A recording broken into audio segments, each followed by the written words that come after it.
Biology 101, I literally learned this in 7th grade, that plants and animals are in an evolutionary arms race. Plants becoming more and more poisonous so less and less animals can eat them so that they can survive and thrive. And animals becoming more and more adapted to the specific poisons in specific plants so that they can eat that plant and survive and thrive. And this is where they get their dedicated food resources. It's like koalas and pandas, they eat a very specific diet. They eat other plants, they will get very sick. The way I came to the way of eating that I do, which is really just meat and water, is 22 years ago when I was taking cancer biology at the University of Washington in Seattle. We went over how plants use defense chemicals in order to defend themselves. We were looking at this from a cancer perspective, so we were looking at carcinogens. And we learned 20 years ago that Brussels sprouts alone had over 136 identified human carcinogens in them. And that just, white cap, I'm telling you, this is why kids, no one likes Brussels sprouts, right?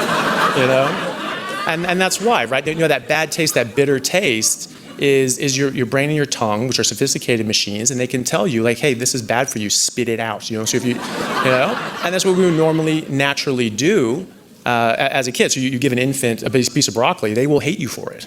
You give them a piece of bacon, and their eyes light up, right?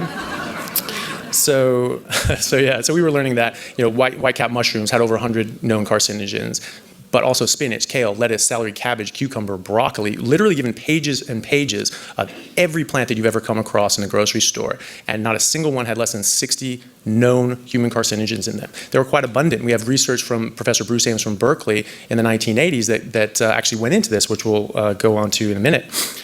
We were quite taken aback by this, obviously. We were very, very shocked, as some of you may be right now. And I remember thinking in my head, well, but vegetables are still good for you though, right? And our professor must have just read our minds. He looked at us like, you guys aren't getting this. And he just said, I don't eat salads. I don't eat vegetables. I don't let my kids eat vegetables.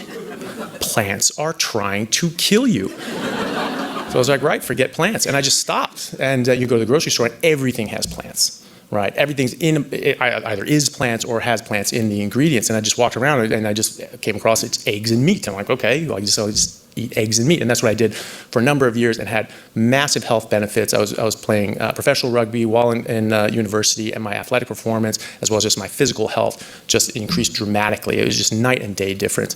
And again, still feeling those positive results 22 years later. Hey guys, welcome back to my channel. In today's video, we're going to be diving deep into mutagenic and carcinogenic compounds found in plant foods.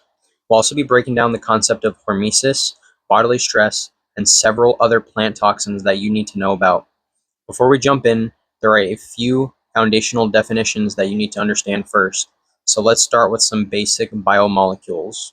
Mutagens are physical, chemical, or biological agents that damage genetic material like DNA. This usually causes mutations and genetic abnormalities that can lead to disease. Carcinogens are naturally occurring or synthetic substances capable of causing cancer in biological systems.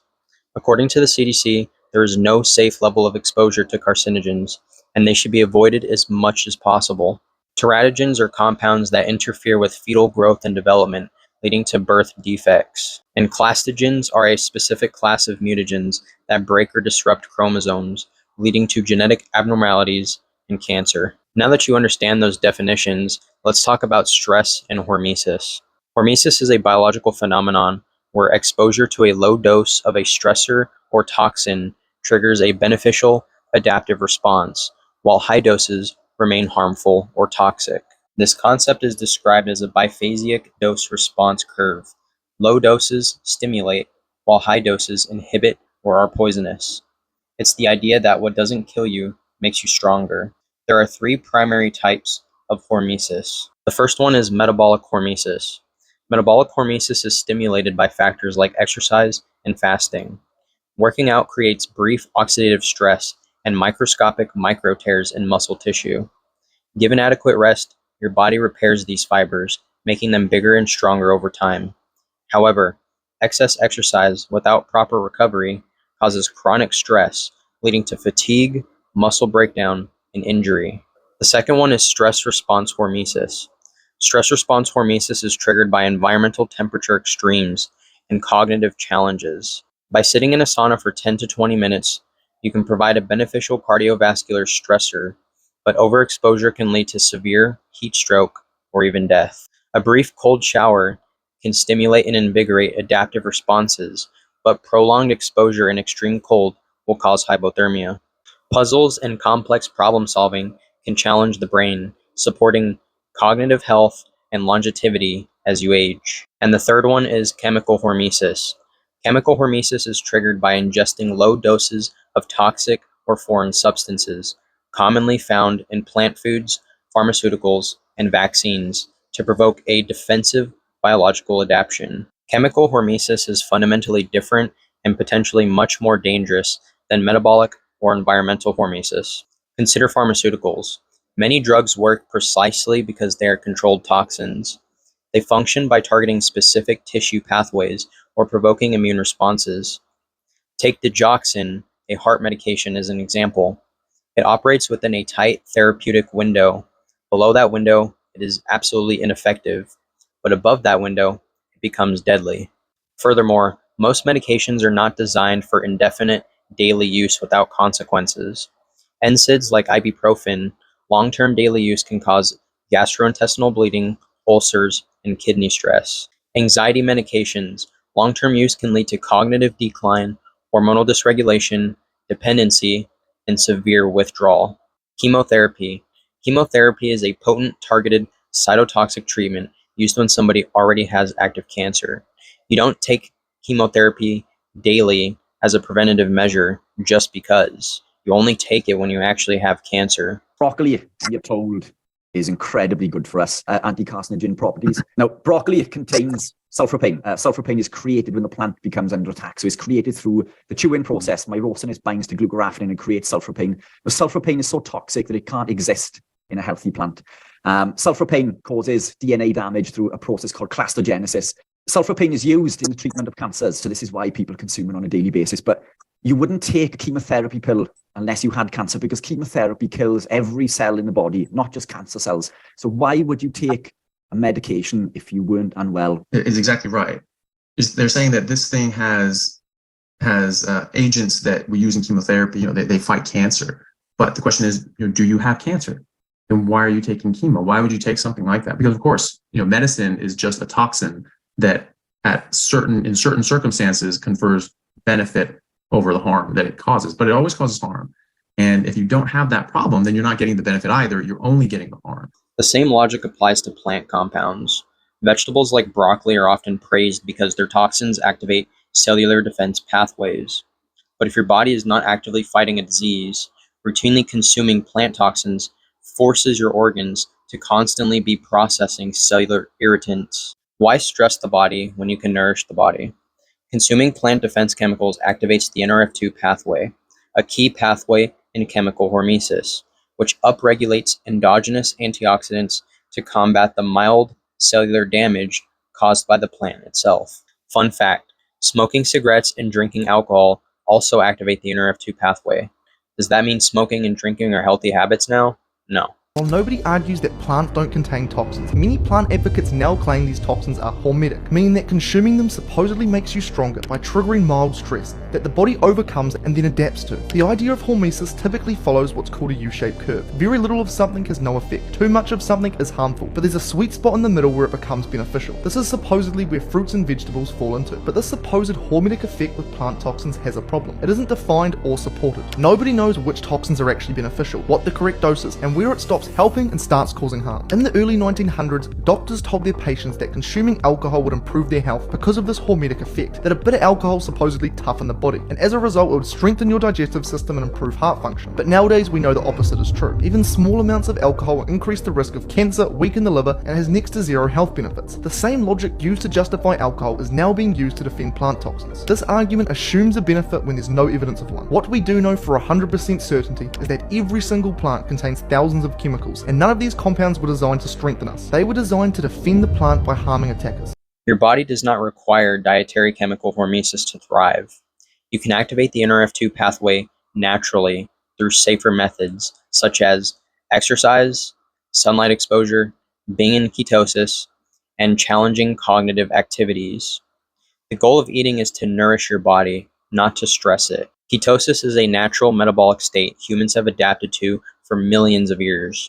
In contrast, consuming modern, heavily hybridized plant foods means constantly ingesting natural pesticides, anti-nutrients, excess sugar, and fiber, forcing your body into a continuous cycle of filtering out chemical defenses. They want to spend all their time talking about polyphenols and phytonutrients. And it's like, okay, which ones? What are you talking about? Okay, because there's a list of amino acids that are essential to human health. There's a list of fatty acids that are essential to human health.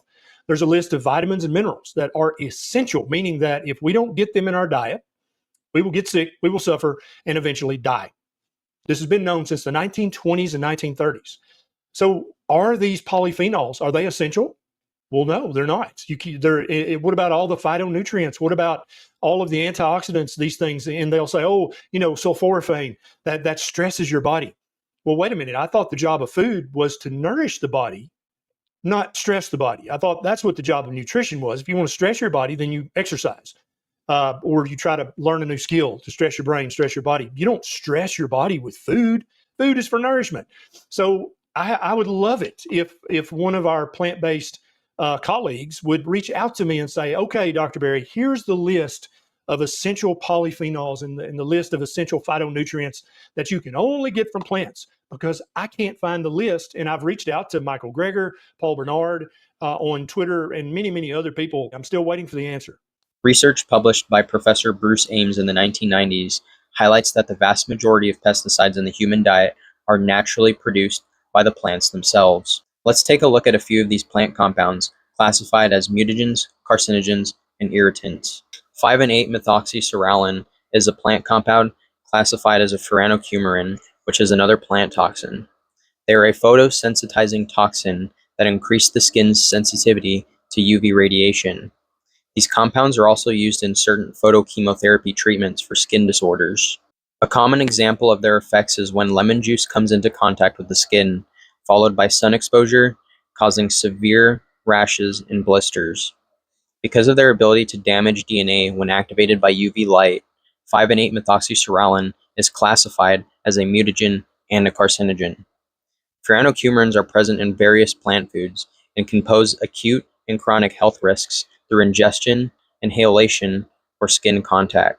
Their effects are cumulative, meaning repeated exposure may increase the overall burden over time. Some people on carnivore diets anecdotally report reduced sun sensitivity, attributing it to lower exposure to dietary photosensitizers like furanocoumarins. P-hydrazinobenazate is a naturally occurring derivative of hydrazines, a class of highly toxic chemicals used in rocket propellants, corrosion inhibitors, water treatment, chemical blowing agents, and plutonium extraction from nuclear reactor waste. Hydrazines are classified as carcinogenic and have been linked to increased rates of lung, nasal, and liver tumors in animal studies. P-hydrazinobenazates is also found naturally in these plant foods. Singrin is a glucosinolate that breaks down into allyl isothiocyanates, compounds that I discussed in Plant Toxins Part 7. These compounds act as natural insecticides and have been associated with oxidative stress, mitochondrial toxicity, glutathione depletion, and increased intestinal permeability. Some studies have reported mutagenic and carcinogenic effects under certain experimental conditions, with dose playing an important role. Isothiocyanates can also kill healthy cells alongside cancer cells through oxidative mechanisms. Singrin is found in these plant foods. And for a more detailed explanation, go watch my video, Plant Toxins Part 7. D-limonene is a naturally occurring terpene found primarily in citrus peels, citrus-flavored foods, fruit juices, fragrances, and products containing citrus extracts. It is also used as a solvent and is being studied as a potential cancer treatment. D-limonene is a known contact allergen commonly associated with cosmetics, personal care products, and cleaning products. Exposure occurs through both diet and consumer products, and some studies suggest it can accumulate in the body over time. Terpenes are classified as yet another plant toxin that I haven't previously covered. Estradiol is another naturally occurring compound found in basil, tarragon, and other plant foods such as these. Estradiol has been shown to be carcinogenic and mutagenic in animal studies and cell culture, and is especially rich in some essential oils and supplements.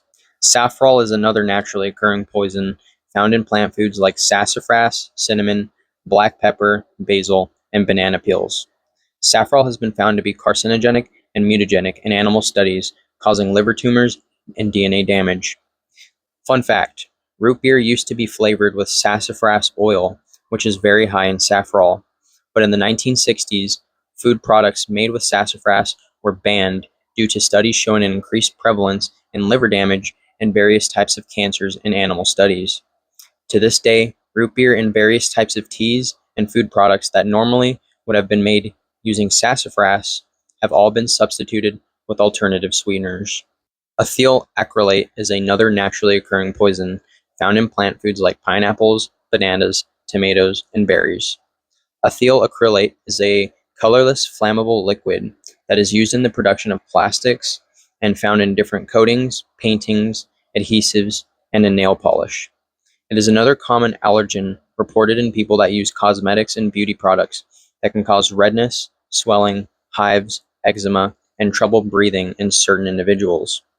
It has been classified as a Class 2B probable human carcinogen and can irritate the nose, throat, and lungs if you breathe it in too much. Higher exposure can even lead to the buildup of fluid in the lungs. Sesamol is a natural phenolic compound found in sesame seeds and sesame oil. There's no strong evidence that it is carcinogenic and very little that it's mutagenic, but sesame oil is a common seed oil used in our food today and is found to be very toxic by the formation of aldehydes through lipid oxidation.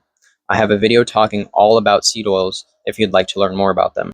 A-methylbenzyl alcohol is, yes, an alcohol that's found in wines, teas, berries, honey, and chocolate that gives them their fruity aroma. There is some evidence of carcinogenicity in animal studies, and it is used in fragrances, flavorings, and the production of plastics. Because it's an alcohol, it can cause dizziness, nausea, vomiting, and lightheadedness in some people.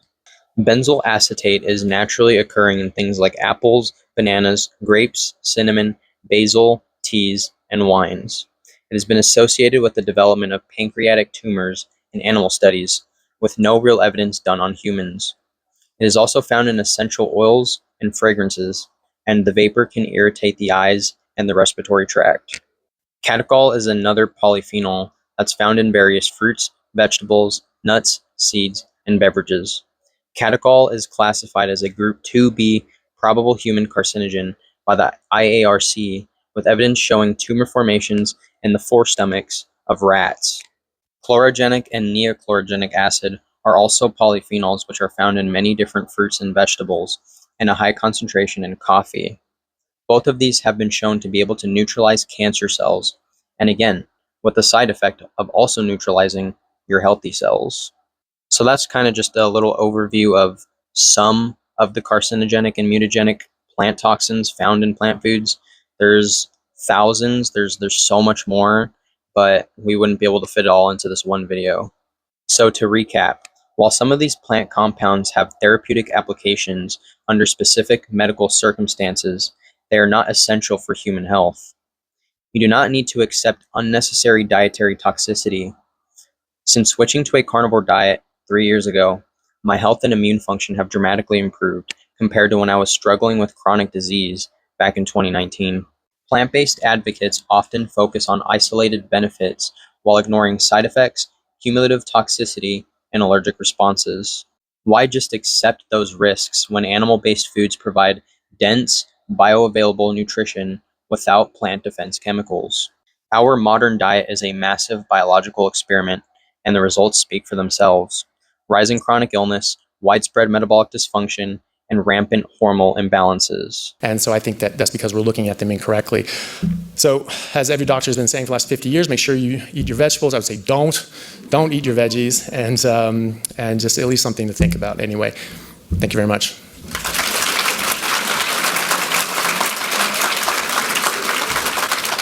So that's it for my plant toxin series, guys. Thank you so much for watching and sticking by to learn something new.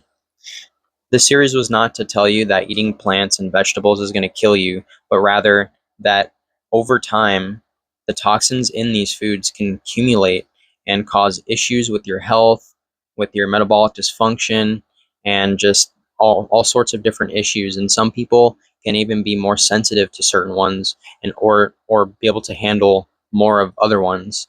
It's very individualistic, and these videos are just to help you figure out what is affecting your body personally. And if you would like to remove these plant toxins from your diet to see how you do, that's up to you. Don't forget to like and subscribe, guys. It'll really help me out. And I will see you in the next video.